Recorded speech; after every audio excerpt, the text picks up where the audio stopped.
Good afternoon, everyone, and welcome to our endorsement interview for Las Vegas City Council Ward 3. I want to thank the candidates for coming, and I also want to thank the panel members.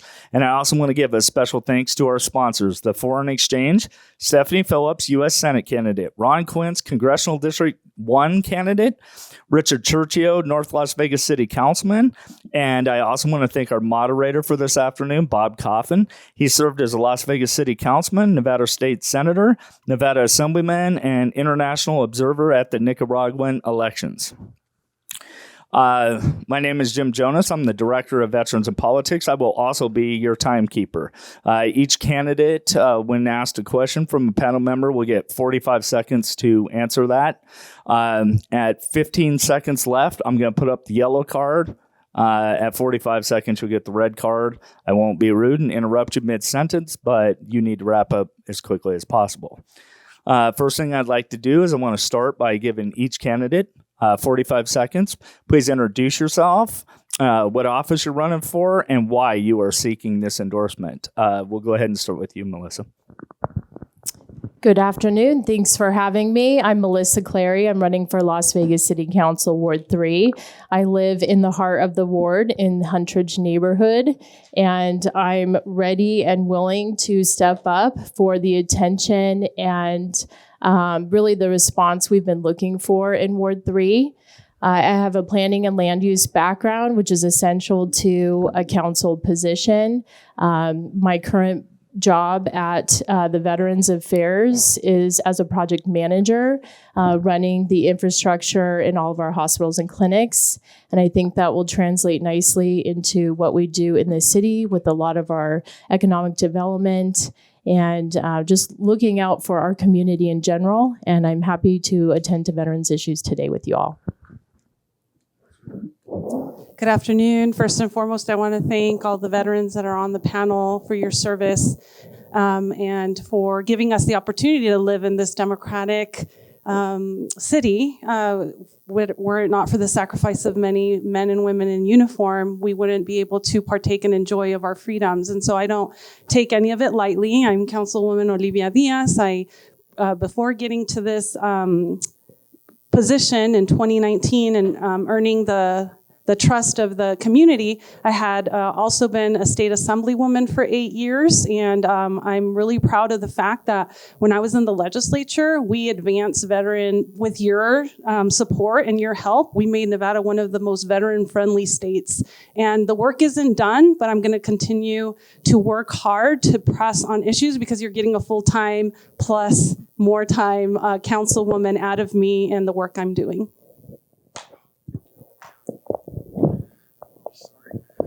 I'm David Gomez. I am a parent, first of all, of 7 children. I'm the child of Carpinteria. I am the beloved child, as they called me.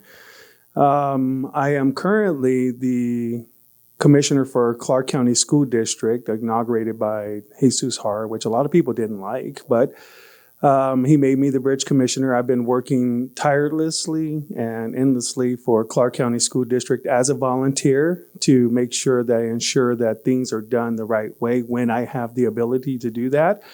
I also am a business owner, and I have a business on Eastern. Third, I live in the area, and I live dead smack heart in the gang-infested crime and everything else area. So I know what it takes to reach out to these people and make a difference.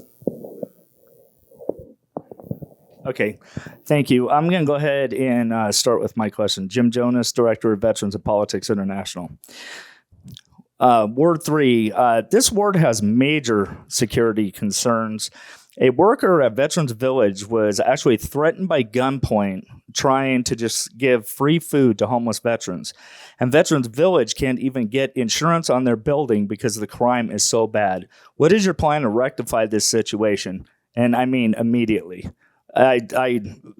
Steve Sanson and I tried to deliver food to Veterans Village, and they turned us away because of security concerns. This is in Ward 3. Councilwoman, would you like to answer that question for me, please? It's a Constant work in progress. Ever since I've arrived to my seat, I've been working hand in glove with our captains out of our area commands to develop action plans and identify those chronic nuisance areas. Today in our council meeting, there was a prime example of a business we had to shut down because there were very many different criminal activity happening out of it. And I'm not shying away from saying you're not operating correctly, then you need to not be in operation. And it takes that type of leadership to really clamp down, but I can't obviously take it on alone. We also have started what's called Listos y Seguros, ready and safe, where we're trying to advocate and bring the community to be our eyes and our ears, because we need the community reporting the activity in order for us to make a significant difference with our law enforcement officers. This is an issue that we had. It's been decades, and the councilwoman was in the Nevada legislature, like she said, and I think she could have addressed many of the issues, but there were no significant bills brought to the table during that time. And now I think she's seeing that at a local level, what we've been experiencing.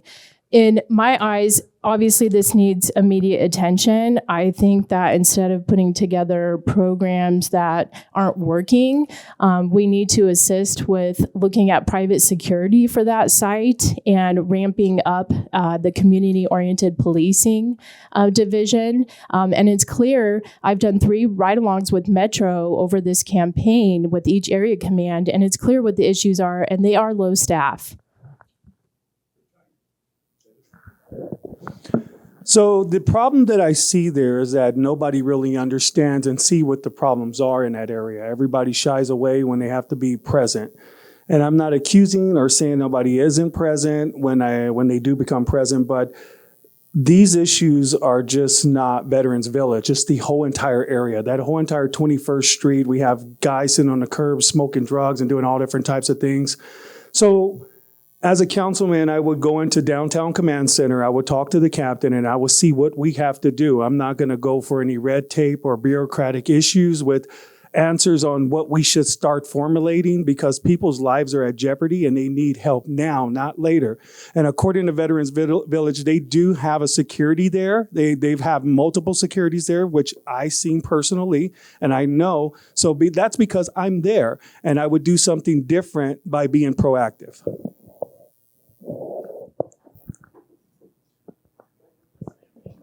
Hi, good afternoon, Barbara Lucian with Veterans in Politics. How do you plan to involve the residents and the community more involved and get them to help with the decision making? Either one.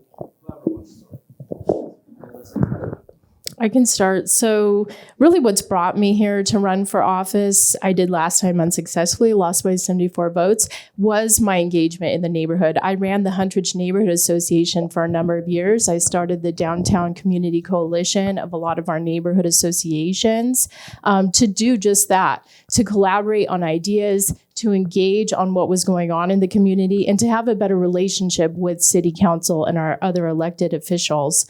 So I would keep the town halls going. We're not having those right now it's been quite some time since we've truly been engaged. There's been a lack of transparency with things like as simple as, why is Huntridge Circle Park closed in my neighborhood?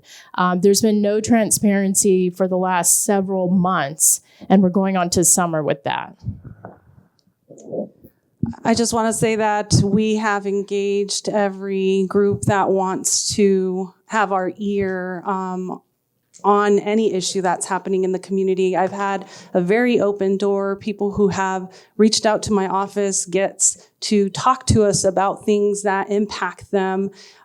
Case in point, I did meetings before the council meeting today about the situation at a Travelers bed and breakfast. And these were residents who did not want to come forward during the city council meeting for fear of retaliation. So I do go and seek their input. I do go and hear, you need to come and say, we want to talk to you about something. The reason why I haven't had town halls is I have so many offerings of different events throughout the ward, and it's an open invitation for all community members to come and partake in those. And I feel that those are open invites all the time when we're having events at East Las Vegas Community Center for them to come, and I will definitely hear them out. How I would get the community engaged? First of all, you have to meet them where they are. I can't expect to be up the ladder and expect everybody to come to me. That's never going to work.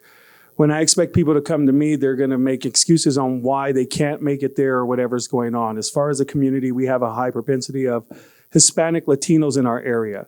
And most of them are not documented, and if you want a community engagement, you want to be there talking to them because their children and everybody else in their family are documented that do vote. And you have to make sure that you engage at that level, at the grounds, because you have to be boots on the ground. This is not one of those type of jobs where obviously I want to get involved in too many different attendance of different events and things like that. But my whole entire area is falling apart at the seams, and it's just one of those things you have to do. Mikey Kelly, Nevada Democratic Veterans and Military Families Caucus. The city of Las Vegas has been leading the forefront on dealing with homelessness. They have funded the courtyard. They have certainly they have the recuperative care center and the health and wellness center, and they've been doing a lot of good things, but it's not enough. There needs to be support from the county and the federal government as well. There are major shortcomings with the courtyard. The question I have for all of you is, has any of you ever sat down with, and I'm not the administrators, but the actual staff at the courtyard, the health and wellness center and the recuperative care center, to actually ask the staff, all of the working staff, security, case management, the nursing staff, the medical staff, the street medicine team, what could be done better to make for homeless, better homeless outreach? I can address that since I currently have seen the progression and the improvement, although it's not perfected yet. But I think that doing something about the unhoused situation is a bold step forward instead of pretending that it's going to go away if we don't do anything and we don't engage. And we know that as a city, we have very finite resources. But I know that from when I came into office to what it looks now, we've invested millions of dollars into the new courtyard campus. I know we were not happy. We were hearing, to your point, Mikey, we have made some tours through, talked to the doctors, talked to the folks. They were not happy with Chicanos por la Causa. Therefore, we flew another RFP and brought Nevada Behavioral Health Centers in. And to my surprise, we've heard very minimal complaints since they've taken over. And I'm looking forward to hopefully hearing from them what other practices we could be deploying and putting into place.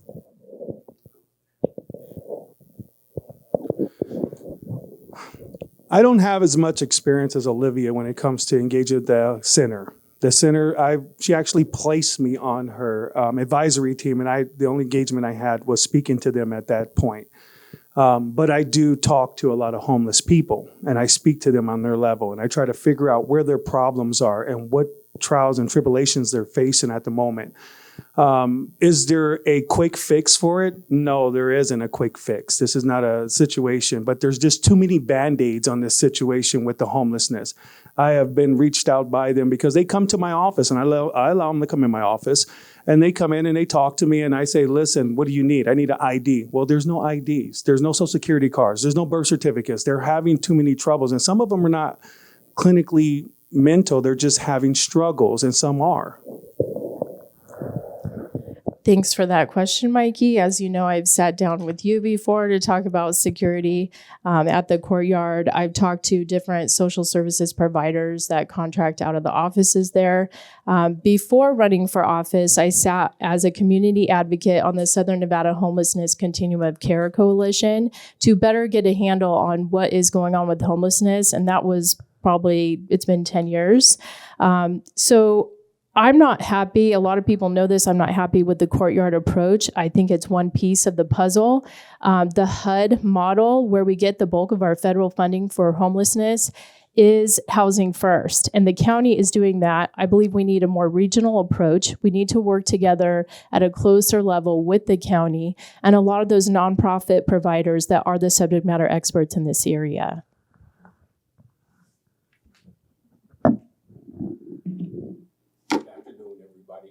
My name is Gary White, Nevada Democratic Veterans Caucus. My key word today has been access. All neighborhoods of the lower middle class are all the same. No access, education, jobs, homelessness, things of that nature. One of the solutions in my eyes is greater opportunity outside of the neighborhood.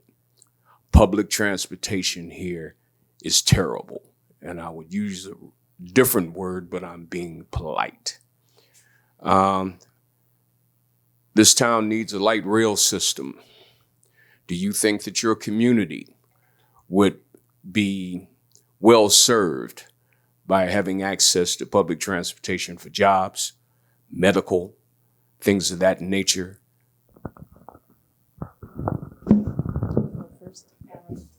Yeah, I actually was part of the community coalition that was looking at the South Maryland Parkway alternative of analysis, where the light rail option that everyone liked ultimately didn't receive the political buy-in when it came time to budget and vote for the avenue of transportation we would pick.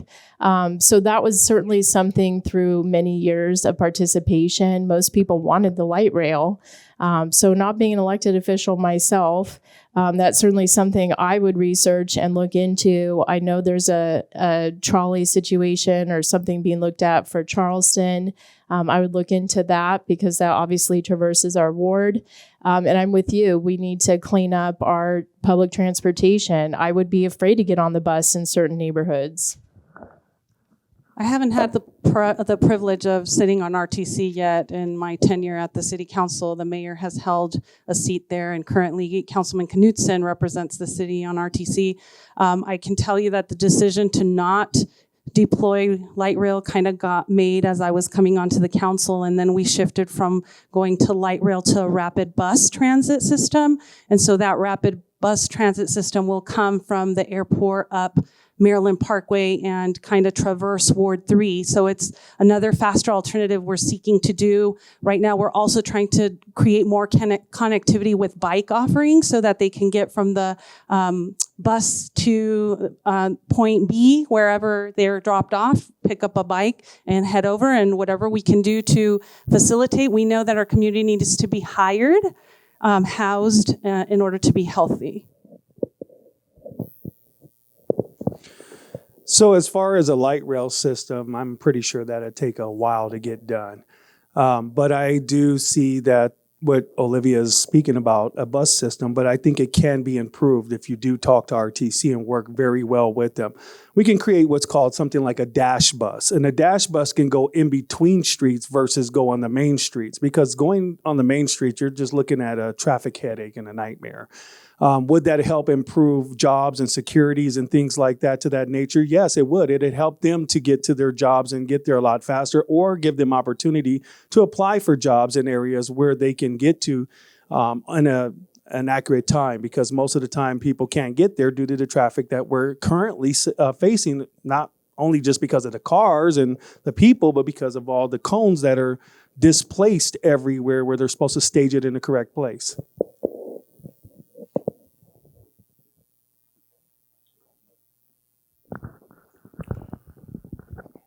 Andre Haynes, Armed Forces Chamber. My question is for you, Mr. Gomez. If Councilwoman Diaz placed you on her advisory team, why are you running against her instead of helping her? Well, I see at this point that I only have so much executive say in everything that happens. An advisor is just someone basically that comes and advises you of what's going on. But what has to happen needs to be done by the persons in an executive level in the city. I cannot do that. And I cannot help the people I need to help. It's nothing against Ms. Diaz at all, but it's just because I care about my community, and I see that the rate of progression is too slow. way too slow, and we're not going anywhere. I see too many gangs. I see too much violence. I see too many things. I watched a guy get stabbed to death on my street just about, and I can't take it no more. And I can't blame the police because we're lacking a lot of them. You know, we need more police officers. But, you know, at this time, it's nothing against her and not going to her. It's more like I need to do something because I have done things that have changed laws in this state. Patsy Brown, Armed Forces Chamber. As a candidate for City Council, explain your understanding of the role of a City Council member in promoting economic development. This question is for all of you. It's probably one of the top priorities of a council member is to be constantly helping staff figure out a path forward for economic development, because we know that if we do not have the small businesses operating, which is usually the engine of any economy, then we're not going to head or trend in the right direction, and we won't have the revenue to then be able to allocate to law enforcement, to the courtyard, to all of the essential services that the city charter is responsible for providing the let's say the funds to cover.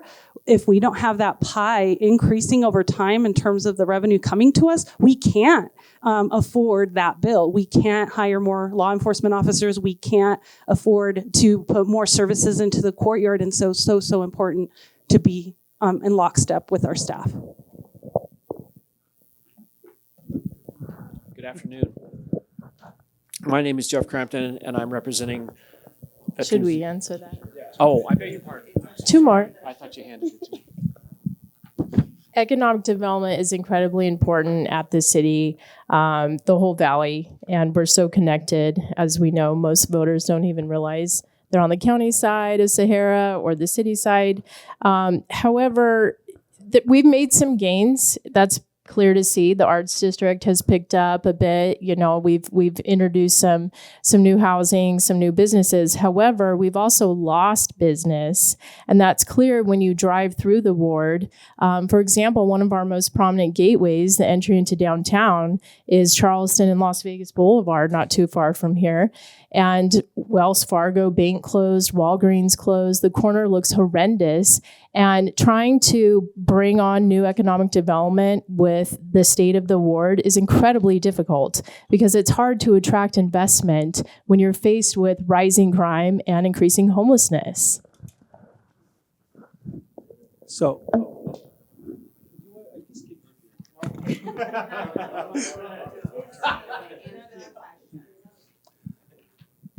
I see a lot of problems with economic development in my area. Now, we can always speak on areas like downtown here or some parts in the ward like Area 15. Of course, they have economic development. They're in an area that's more prominent to attract businesses, but we're not attracting businesses to East Las Vegas. People don't want to be around gangs. Security and safety has to be the main factor for people to want to open a business. I mean, we don't have the same problems at the outskirts with some of the issues with smash and grab, things like that, people coming in from out of state to do those type of crimes. But businesses don't want to set up in East Las Vegas. Why? Because it looks dilapidated. It looks like it's fallen apart, and it looks sad. I mean, you have people walking around aimlessly that don't know what to do. And when you drive into that area, what business owner, and I'm a business owner, would say, oh, wow, I want to set up my business right here in East Las Vegas. Look at what's going on. They don't. They turn around and say, this is not for me. Maybe they need a smoke shop or a liquor store. And that's not what we need. We need businesses that are going to bring prosperity to the area, that's going to help bring it up. But security and safety is the main important. Okay, I really wanted to ask this question. So, for residents, trust in their elected officials begins and ends with truth, transparency, and the perceived availability of access to their council member if needed. But understanding this seems to be all too often uncommon among elected officials. How will you demonstrate to residents that you will be honest, transparent, and available when they need you, which I would think would lead to a higher level of engagement with them?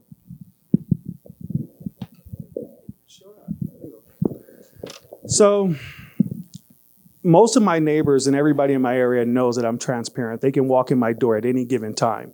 They can talk to me about any issue that I'll try to help them solve without asking them for $1. I've been doing this for years. I'm a trust fund baby, so I live off of my father's trust that he gave me. So I don't mind helping somebody off of that money.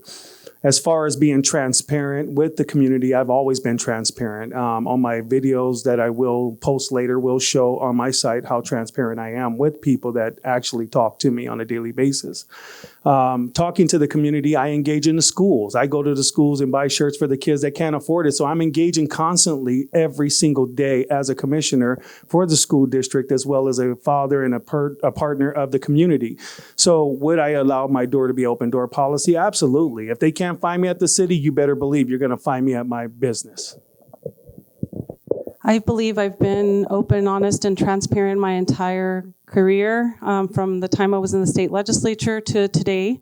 I give access to folks who want to speak to me directly about issues. And I think that at the Diaz, when I'm making these determinations and decisions on different issues, I speak why I'm going to lean one way or why I'm not going to be in favor of helping someone with a project or with a business license, so that everyone understands what has gone into my mind in making up that decision. And, you know, the reality is we always make decisions. It's a yes or no answer, and we are always going to please some people, and then we're always going to make other people unhappy. So it's not realistic that I'm going to always have everyone on board, but I try to communicate the whys of my decisions. I don't think I would be here if that were the situation under our current council rep. If there was more follow through and there was more transparency, I probably wouldn't be urged to run for office by many of my neighbors who've asked me to run.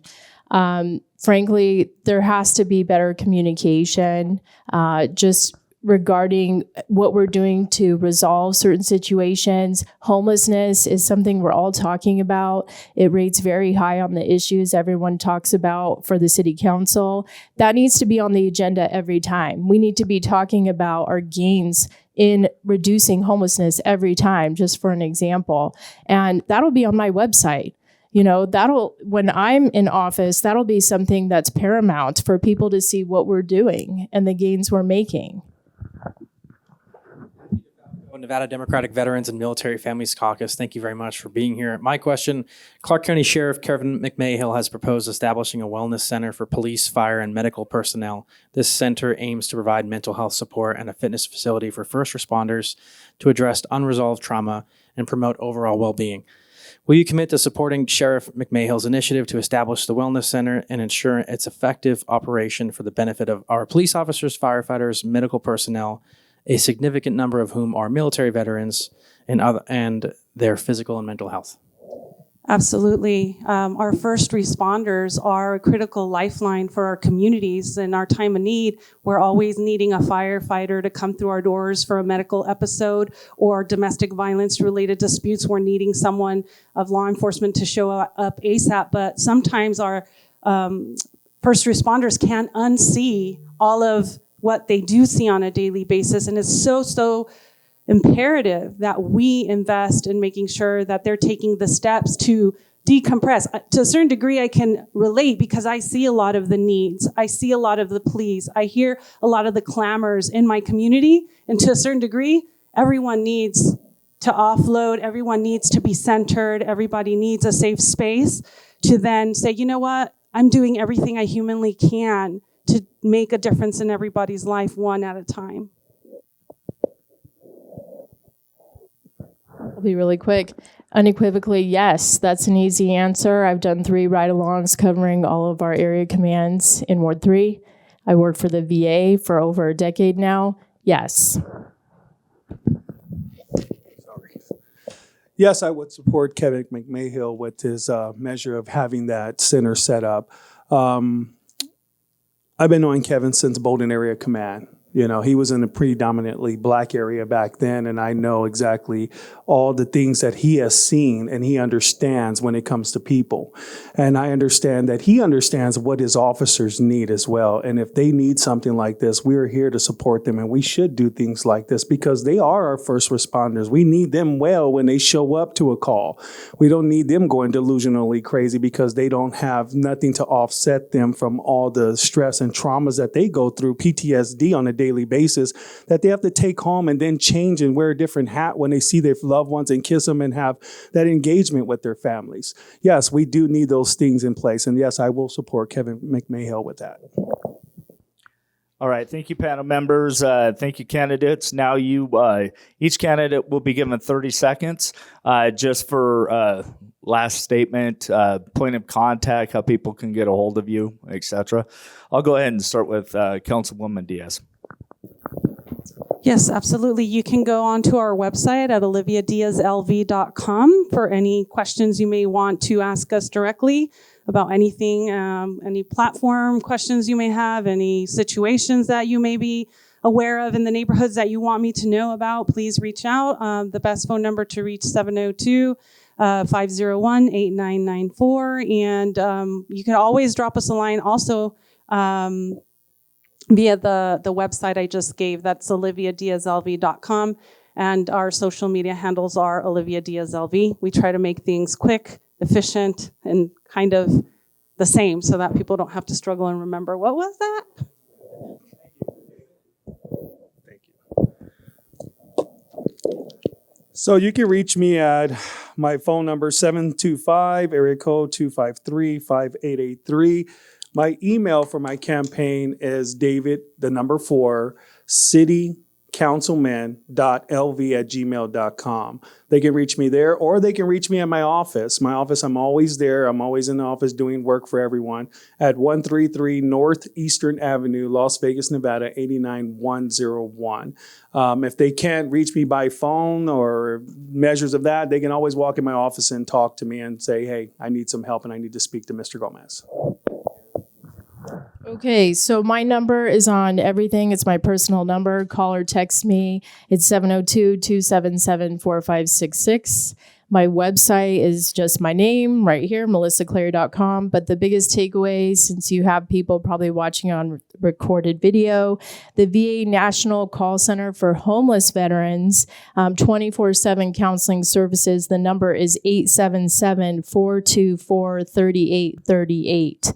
And that's 24/7 counseling assistance. So if you're watching and you're at risk of homelessness or about to, you need a leg up, please call that number. Otherwise, if I can help, you got my website. Okay, thank you very much, candidates. Thank you to the panel members. I also want to thank our sponsors, the Foreign Exchange, Stephanie Phillips, U.S. Senate candidate, Ron Quince, Congressional District #1 candidate, Richard Cherchio, North Las Vegas City Councilman, and Bob Coffin, our moderator. So at this time, that will conclude our endorsement interview for Las Vegas City Council Ward #3. Thank you.